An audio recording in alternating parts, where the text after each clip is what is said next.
तो स्टूडेंट्स आज हम शुरू करेंगे नई unit exercise chapter number 9 of class 11th NCERT के सिलेबस के अकॉर्डिंग, एनसीईआरटी की बुक के अकॉर्डिंग। चैप्टर नंबर 9 है आपका सीक्वेंस एंड सीरीज़। ये जो सीक्वेंस एंड सीरीज़ जो है इसमें से कुछ पार्ट आपने अर्थमेटिक प्रोग्रेशन एपी जो है वो अपनी क्लास 10th में भी पढ़ा हुआ होगा। तो सबसे पहले हम बात करेंगे सीक्वेंस की कि सीक्वेंस होते क्या हैं।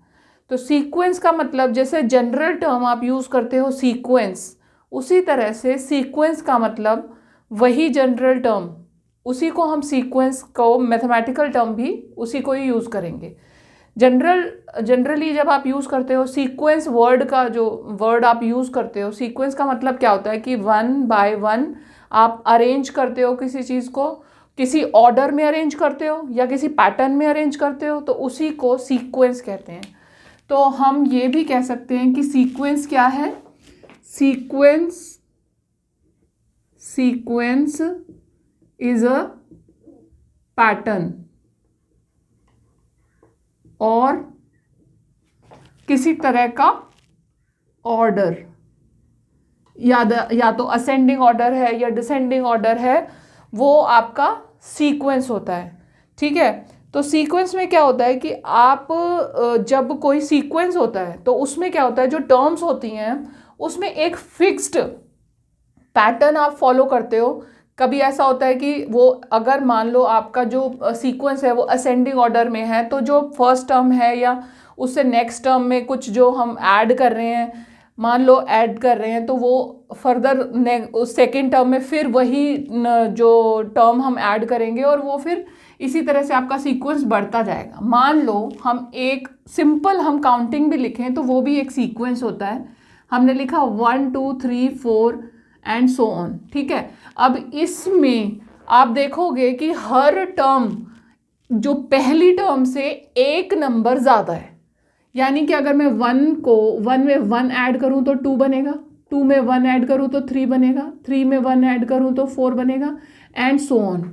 इस तरीके से ये भी एक सीक्वेंस होता है। ये भी एक सीक्वेंस का ही एक फॉर्म है कि आप सिंपल जो नंबर्स हैं उसमें भी जब हर बार आप 1 ऐड कर रहे हो तो आपको नेक्स्ट टर्म मिल रही है। तो ये तो एक सिंपल सी बात हो गई। अगर आप मान लो कोई और नंबर ले रहे हो, मान लो आपने ले लिया 1 3 5 7 9 एंड सो ऑन। ठीक है, तो इसमें क्या है, इसमें आपके पास फर्स्ट टर्म क्या है 1, सेकेंड टर्म क्या है 3। तो आप देखो 3 और 1 में कितना डिफरेंस है, 2 का डिफरेंस है। तो हम 1 में 2 ऐड कर रहे हैं तो हमें क्या मिल रहा है 3। जब यहाँ पर हमारे पास थर्ड टर्म क्या है 5 और सेकेंड टर्म क्या है 3, तो 3 में जब पहले हमने 2 ऐड किया तो हमें सेकेंड टर्म मिली, सेकेंड टर्म में फिर से 2 ऐड किया तो हमें मिला थर्ड टर्म, थर्ड टर्म में फिर से 2 ऐड किया तो हमें fourth term and so on. इसी तरह से मिलता जाएगा। तो ये हो गया सीक्वेंस, इसे हम कहेंगे सीक्वेंस। अब सीक्वेंस के लिए हम एक जनरल टर्म भी यूज़ करते हैं। जनरल मतलब उसकी रिप्रेजेंटेशन होती है एक सीक्वेंस की। उसमें क्या है कि आपकी जो फर्स्ट टर्म है, फर्स्ट टर्म जो है आपकी, हम उसे A1 कह देंगे, दूसरी को A2 कह देंगे, तीसरी को A3 एंड सो ऑन। इसी तरह से कहेंगे। ठीक है, और हम जो ऑब्जर्व कर रहे हैं, जैसे हमने यहाँ पर डिफरेंस हमने ऑब्जर्व किया कि हर टर्म में 1 का डिफरेंस था, और सेकेंड सीक्वेंस जो हमने किया, ये तो फर्स्ट सीक्वेंस हो गया, ये सेकेंड सीक्वेंस हो गया। जो सेकेंड सीक्वेंस था उसमें हमने ऑब्जर्व किया कि 2 का डिफरेंस था।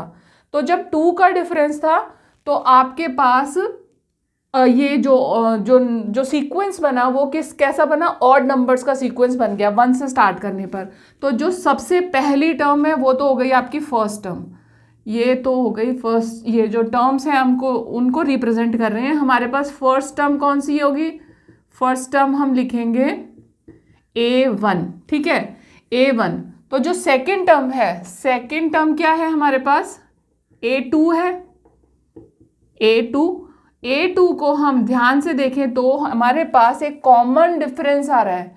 कॉमन डिफरेंस, इनमें आपको एक कॉमन डिफरेंस मिल रहा है जिसे कि हम D कहते हैं।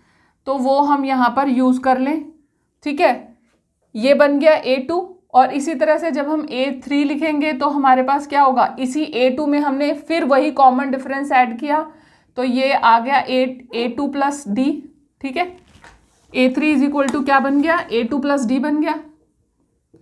ये आपकी अर्थमेटिक प्रोग्रेशन है जो आपने पहले भी क्लास 10th में पढ़ी है। तो जो प्रोग्रेशन है वो भी एक सीक्वेंस है। प्रोग्रेशन मतलब जिसमें प्रोग्रेस हो रही है, यानी कि जैसे हर बार 2 उसमें जुड़ रहा है या 3 जुड़ रहा है, या जितने भी ऐड करते जा रहे हो आप, जितना भी एडिशन हो रहा है वो क्या है, उसकी प्रोग्रेशन है, वो धीरे धीरे जो है वो बढ़ रहा है। तो ये तो हो गया सीक्वेंस। A1 A2 A3 की फॉर्म में हम इसकी सारी टर्म्स को लिख सकते हैं, इस तरीके से सीक्वेंस हो गया, ठीक है। सीक्वेंस फाइनाइट भी हो सकता है और इनफाइनाइट भी हो सकता है। सीक्वेंस जो है वो आपका फाइनाइट भी हो सकता है और इनफाइनाइट भी हो सकता है, ठीक है। इनफाइनाइट भी हो सकता है और फाइनाइट भी हो सकता है, डिपेंड करता है कि आपके पास कितनी टर्म है। अगर आपके पास इनफाइनाइट नंबर ऑफ टर्म्स है तो आपका जो सीक्वेंस है वो इनफाइनाइट है, फाइनाइट नंबर ऑफ टर्म्स है तो फाइनाइट है। इनके लिए हम एक जनरल टर्म भी बना लेते हैं। जैसे हमारे पास ये है, तो हमने इस सीक्वेंस की हम अगर बात करें तो इसमें हमने A1 हमारे पास 1 था, ठीक है। तो A2 को हमने क्या किया, A2 में हमने A1 के साथ 1 और ऐड किया, A1 के साथ 1 और ऐड किया ना, तो ये क्या बन गया आपके पास में, A2 बन गया।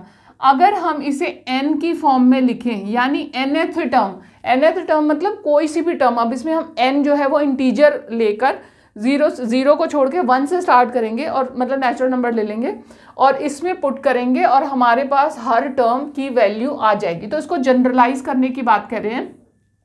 मान लो मैं an लिखूं, तो इसका मतलब क्या है, हम ये लिख सकते हैं ना, an माइनस 1 प्लस 1, ये हमारे पास इसकी एक टर्म बन गई, ये हमारे पास बन गई, तो ये इसकी जनरल टर्म होगी। इसी तरीके से हम कोई भी सीक्वेंस की हमें जनरल टर्म हम खुद भी निकाल सकते हैं, और कई बार गिवन होता है और हमें उसकी कोई जो है ना पर्टिकुलर टर्म हमें उसमें निकालने के लिए बोला जाता है। अब ये तो बात हो गई सीक्वेंस की। सीक्वेंस के साथ साथ हम सीरीज की भी बात करेंगे। What is the difference between sequence and series. Sequence और सीरीज में क्या फ़र्क है। सीक्वेंस और सीरीज में बस एक ही फ़र्क है कि जितनी भी टर्म्स हमने लिखी, तो ये जो टर्म्स है हमने लिखी कॉमा डाल के सारी की सारी टर्म्स लिख दी कि 1 2 3 A1 A2 A3 and so on, ये तो सारा हो गया एक सीक्वेंस, कि जिसमें हर टर्म जो है वो प्रीवियस टर्म से एक कॉमन डिफरेंस या एक मतलब फिक्स डिफरेंस से बढ़ रही है या घट रही है, जैसे भी, ठीक है।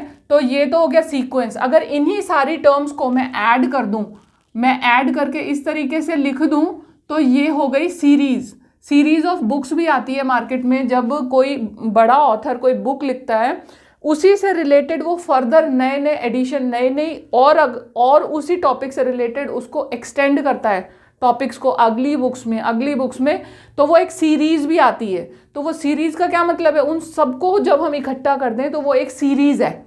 मान लो किसी ऑथर ने 10 बुक्स लिखी हैं, तो वो 1 2 3 4 सारी की सारी 10 बुक्स जो हैं वो क्या है, वो उसकी सीरीज है। तो इसी तरह से ये जितनी भी टर्म्स हैं, इन सबको हम जब ऐड कर देते हैं तो ये सीरीज बन जाएगी। इसे हम क्या कहेंगे, सीरीज। ये है सीरीज,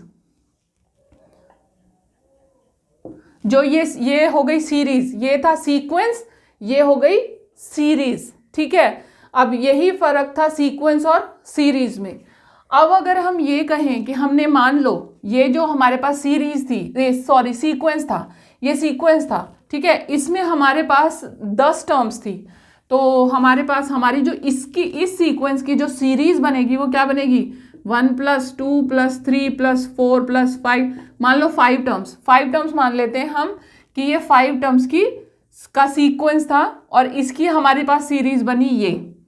अगर हम इन सब को ऐड कर दें तो ये क्या इसका आंसर होगा, 5 ये हो गया 15, ठीक है। 2 और 1 6 3 6 4 10 और 10 और 5 15 हो गया। तो ये जो हमारे पास 15 आया ना, ये सीरीज नहीं है, इसे सीरीज नहीं कहा जाएगा, ये सम ऑफ सीरीज है। सीरीज तो बस यही है जब हमने सीक्वेंस की सारी टर्म्स के बीच में एडिशन का साइन लगाया और लिख दिया, तो ये हो गई हमारी सीरीज। और ये क्या हुआ, ये तो थी सीरीज, ये तो थी सीरीज। ये कौन सी सीरीज है, ये फाइनाइट सीरीज है, क्योंकि हमारे पास नंबर ऑफ टर्म्स जो है वो फाइनाइट है। लेकिन ये क्या है, ये है सम ऑफ सीरीज, ठीक है, सम ऑफ फाइनाइट सीरीज या सम ऑफ सीरीज। इसे हम एडिशन का सिग्मा का साइन लगा के, और जो हमारी जो जनरल टर्म थी ना, वो हम लिखेंगे यहाँ पे इस तरीके से एन इज इक्वल टू 1 से स्टार्ट हो रहा है, A1 से स्टार्ट हो रहा है, A5 तक जा रहा है, तो हम लिखेंगे इसको k is equal to 1 up to k is equal to 5, n is equal to 1 up to n is equal to 5। ठीक है, ये हमारा समेशन हो गया। इसका जो आंसर है वो है 15। ये है सम ऑफ सीरीज, ये है सीरीज। इसको हम कैसे लिखेंगे, A1 plus A2 plus A3 plus A4 plus A5। ठीक है, ये हो गई हमारी सीरीज। और इस सारे का एडिशन, इस सारे का जो एडिशन हुआ वो क्या हुआ, n is equal to 1 up to 5, 1 से लेकर 5 तक की टर्म्स को जोड़ दिया, हमारे पास आंसर आया 15। 15 को हटा दो, an यहाँ पे आपने जनरल टर्म लिख दी। ये है सम ऑफ सीरीज और ये है सीरीज, यही डिफरेंस है। सीक्वेंस ये है जहां पर हमने टर्म्स को अलग अलग लिखा, जहां पर उनके बीच में प्लस का साइन लगा दिया वो सीरीज हो गई, और जब हमने उसको एक्चुअली प्लस करके उसका आंसर लिखा तो वो सम ऑफ सीरीज हुआ, वो सीरीज नहीं हुआ, वो सम ऑफ सीरीज हुआ। अब एक पर्टिकुलर सीरीज हम इसमें हमें पढ़ने को भी मिलेगी, वो है फिबोनाची सीरीज। फिबोनाची सीरीज या सीक्वेंस कोई भी हो सकता है। फिबोनाची सीरीज या सीक्वेंस जो है वो सीक्वेंस भी होगा, ऐसी ही सीरीज भी होगी, जब उसको ऐड कर देंगे तो वो सीरीज बन जाएगी। ठीक है, तो उसमें क्या होता है, उसमें हमें कंडीशन दी है A1 is equal to A2 is equal to 1, यानी कि उसके फर्स्ट टर्म और सेकेंड टर्म जो है वो उन दोनों की वैल्यू 1 है। लेकिन जो उसके फर्दर स्टार्ट हो रहा है, यानी कि A3 टर्म से जो स्टार्ट हो रहा है वो है A2 प्लस A1, फिर A4 क्या होगा, A3 प्लस A2। ठीक है, एंड सो ऑन। तो इसकी जो जनरल टर्म है वो क्या है, an is equal to an minus 1 plus an minus 2, where n is greater than 2। ठीक है, n इज ग्रेटर देन 2। यहाँ पर A1 और A2 तो आ गया, ये A1 और A2 की वैल्यू तो है 1, और A3 से इन्होंने एक रूल दिया है, वो ये है an is equal to an minus 1 plus an minus 2, where n is greater than 2। ये तो हो गया हमारा कॉन्सेप्ट सीक्वेंस और सीरीज का। इसके बाद हम एक दो एग्जाम्पल्स करेंगे जिससे कि आपको क्लियर और भी अच्छी तरीके से हो जाएगा। हमने एग्जाम्पल्स लिखे हैं NCERT बुक के, ताकि हम सीक्वेंस को और अच्छे से समझ सकें। तो ये देखिए क्वेश्चन है आपके पास में, write the first 3 terms in the following sequence. पहला है an is equal to 2n plus 5 और दूसरा है an is equal to n minus 3/4। इसमें फर्स्ट 3 टर्म्स पूछी गई हैं, तो first 3 terms starting from n is equal to 1 put करेंगे हम, और 1 2 3 A1 A2 A3 हमें निकालना है, तो हम ऑब्वियसली 1 2 3 ही पुट करेंगे ना n के लिए।